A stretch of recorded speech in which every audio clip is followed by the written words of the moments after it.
ሰላም የጎት ስፖርት ቤተሰቦች የሰዓቱን ስፖርታዊ መረጃዎች ይዘንላችሁ መጥተናል። በአሁን መረጃችን እንግዲህ ከመሸ የተሰማ አስገራሚ መረጃ ይዘናል። የሻለቃ ኃይሌ ገብረስላሴን የተመለከተ መረጃ ነው። አብራችሁ ስትቆዩ ዝርዝር መረጃውን የምትሰሙት ነው የሚሆነው። የሻለቃ ኃይሌ ገብረስላሴ ቦታ በሊዝ ስለመሸጡና ቦታውን ስለመነጠቁ አዲስ መረጃ ወጥቷል። የትኛውን ቦታ ነው የተነጠቀው፣ ለምንስ ቦታው ሊነጠቅ ቻለ የሚሉና ሌሎች ተያያዥ ጉዳዮችን አብራችሁ ስትቆዩ ትሰማላችሁ። መረጃዎቹ ለሌሎች እንዲደርሱ ላይክ፣ ሼር፣ ሰብስክራይብ ታደርጉ በአክብሮት እንጠይቃለን። ወደ መረጃው እንለፍ።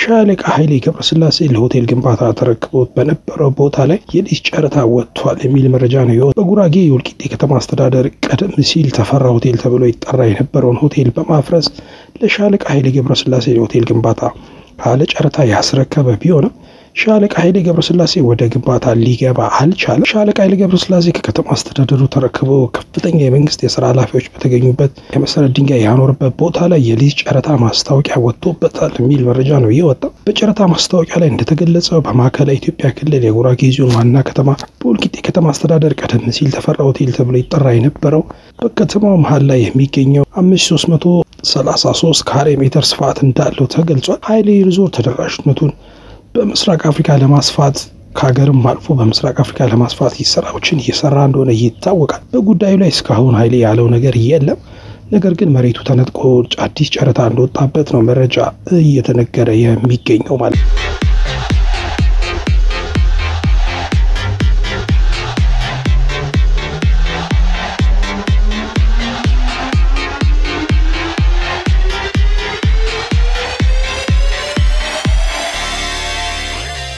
ኃይሌ ሪዞርቶችና ሆቴሎች ድርጅት ከሀገር አልፎ በሩዋንዳ፣ በኡጋንዳ፣ በሶማሌላንድና በሌሎችም የምስራቅ አፍሪካ አካባቢዎች ተደራሽነቱን ለማስፋት ትልም ይዞ እየሰራ መሆኑ ሲገለጽ ቆይቷል። የኃይሌ ሪዞርቶች ሆቴሎች ማኔጂንግ ዳይሬክተር አቶ መልካሙ መኮንን በተለይ እዚህ ቀደም እንዳስታወቁት በኢትዮጵያ የሚደረገው ተደራሽነት ስራን በመጨረስ ወደፊት በሌሎች የምስራቅ አፍሪካ ሀገራት ተደራሽነቱ ለማስፋት እየሰራ ሲሆን ከሌሎች መሰል ድርጅቶች ጋር ተወዳዳሪ ለመሆን ራሱን ለማጠናከር ሂደት ውስጥ መሆኑን ገልጸው እንደነበርም ይታወቃል። ዳይሬክተሩ በአሁኑ ወቅት በተለይ ሩዋንዳ የስብሰባ ማዕከል እየሆነች መምጣቷ ተጨማሪ ዞርቶ ተወዳዳሪ ለመሆን ጽኑ ፍላጎት እንዳላቸውና ሙከራዎችም እንዳሉ ጠቁመዋል።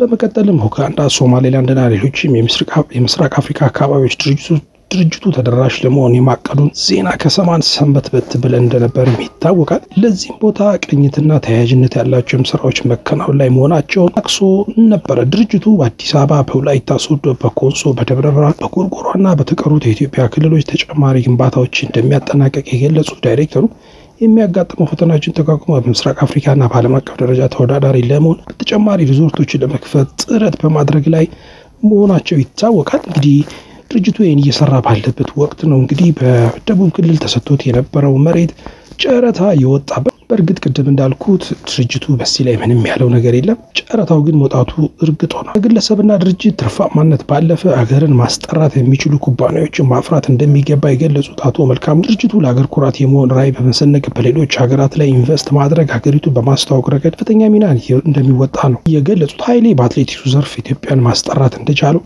በድርጅቱም ተግባሩ እንደሚደግም ተናግሯል። ሌሎች ተቋማትንም የሀገር ሰንደቅ ዓላማ ማስተዋወቅ የሀገር ኩራት በመሆን መሰል ስራዎችን መስራት ላይ እንደሚገኝም ይታወቃል።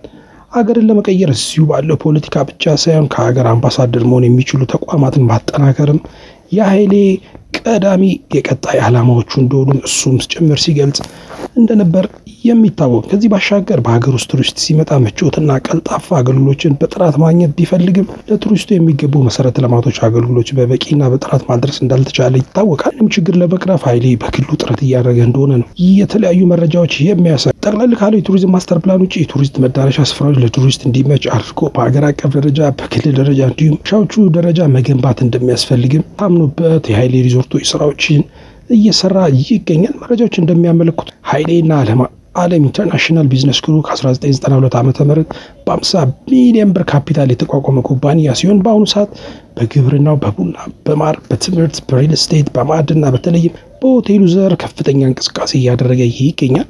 በቅርቡም 7ኛ ሪዞርቱን በአዳማ መክፈቱን ይታወሳል። ከቅርብ ጊዜ ከወራት በፊትም 1.7 ቢሊዮን ብር ወጪ የወጣበት 10ኛው የኃይሌ ሪዞርት በጅማ ከተማ እንደተመረቀም የሚታወቅ ነው።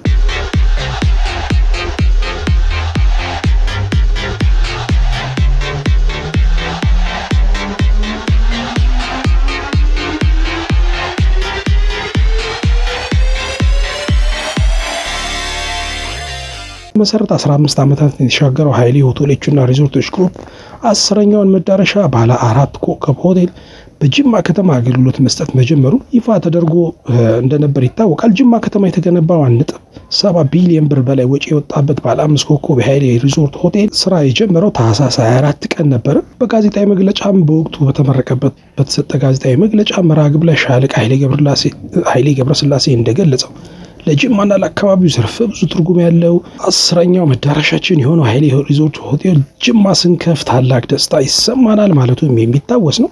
የኃይሌ ሆቴልና ሪዞርቶች ዋና ስራ አስኪያጅ ያሁኑ ማለት ነው ጋዲሳ ግርማ ኃይሌ ሪዞርት ጅማ የተለየ አይነት ስፋት ያላቸው ከ106 ዘመናዊ አገልግሎት የተሟላላቸው ነው። በተለያዩ መጠንና ደረጃ የሚገኙ የሜታ ክፍሎች፣ 2 ለቪአይፒ እንግዶች አገልግሎት የሚሰጡ ቪላዎች፣ 5 ኦዲዮ ቪዥዋል መሳሪያዎች የተሟላቸው የስብሰባ አዳራሾች፣ 4 ዘመናዊና ባህላዊ ምግቦች የሚያቀርቡ ሬስቶራንት፣ ለመዝናናትም ሆነ ለጤንነት መጠበቅ የሚያስችሉ የመዋኛ ገንዳዎች፣ ጂምናዚየሞች እና በርካታ በውስጡ መዝናኛ የያዘ ነው። በእርግጥ የኃይሌ ሪዞርቶች አብዛኞቹ እነዚህን ያካተቱ ናቸው። ከ206 በላይ የሚሆኑ አካባቢ ነዋሪዎችም የስራ ዕድል ፈጥረዋል። የጅማ ብቻ ማለት ነው። እንግዲህ በየአካባቢው ያሉትን ደግሞ ቁጥር ማሰብ ከዚህ አንጻር ኃይሌ በከተማዋ ከላይ እንደጠቀስነው በከተማዋ በአዲስ አበባ ብቻ ሳይሆን በክልል ከተሞች እንዲሁም በምስራቅ አፍሪካ ጭምር ሪዞርቶችን ለማስፋፋት ጥረት እያደረገ ባለበት ወቅት ነው እንግዲህ አሁን በተሰማው ዜና በወልቂጤ ከተማ ተሰጥቶት የነበረው መሬት መነጠቁ የተገለጸው። በቀጣይም በዚህ ላይ ኃይሌ ምን ይላል የሚለውን መረጃ አጠናቅረን ይዘንላችሁ የምንመጣ ነው የሚሆን። ከሰዓቱ መረጃዎቻችን ጋር አብራችሁ ስለቆያችሁ እናመሰግናለን። መረጃዎቹ ለሌሎች እንዲደርሱ